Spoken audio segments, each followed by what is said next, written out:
Шановні громадяни України, сьогодні вранці президент Путін оголосив проведення спеціальної військової операції на Донбасі. Всі здійснили удари по нашій військовій інфраструктурі.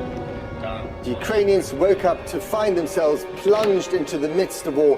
Explosions and air raid sirens ringing out here in Kyiv and cities across this country. Putin called the start of a military special operation, in his words, to demilitarize Ukraine. Ukraine is under attack by land, sea and air. The Russian invasion appears designed to decapitate the country and install a new regime. It's the second largest city in Ukraine. It's north of the Donbass region, that they are also hearing explosions there as well. With Russian forces using artillery and airstrikes.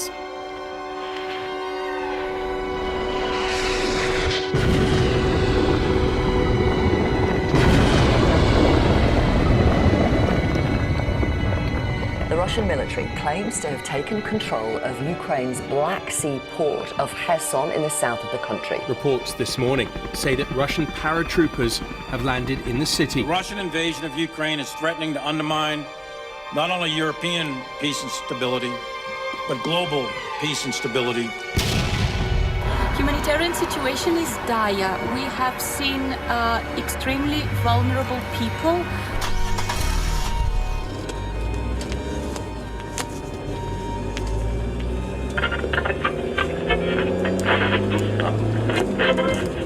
Of Mariupol in the south of the country says his city has also suffered heavy shelling overnight.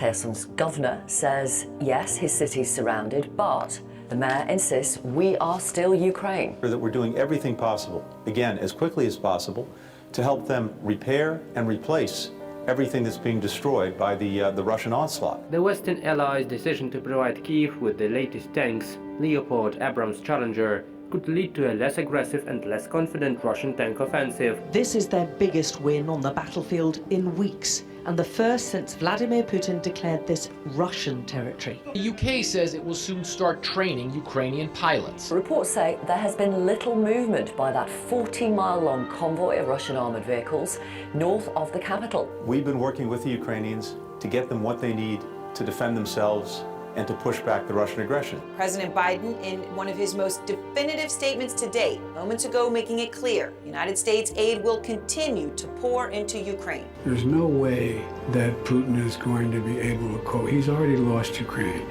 I appeal to you and the world with simple and yet most important words. Combat aircrafts for Ukraine. Wings for freedom. Our goal is to make sure that we give Ukraine additional capabilities so that they can be not only marginally successful, they can be decisive on the battlefield in their upcoming offensive. The winner of the Eurovision Song Contest 2022 is Ukraine! We've been working with the Ukrainians to get them what they need to defend themselves. Their faces are worn with tiredness, but these are the men slowly claiming back Ukrainian territory on the Eastern Front, and they can smell victory. I welcome the new pledges of support made by NATO allies, including more heavy weapons and military training.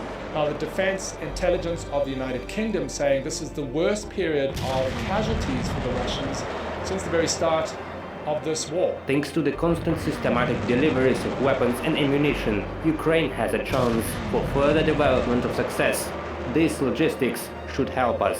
1 year later, Kyiv stands, and Ukraine stands. Democracy stands. The America stands with you, and the world stands with you. President Zelensky responded by saying that this year, 2023, must be the year of victory. Хочу всім нам зараз побажати одного – перемоги. І це головне. Слава Україні!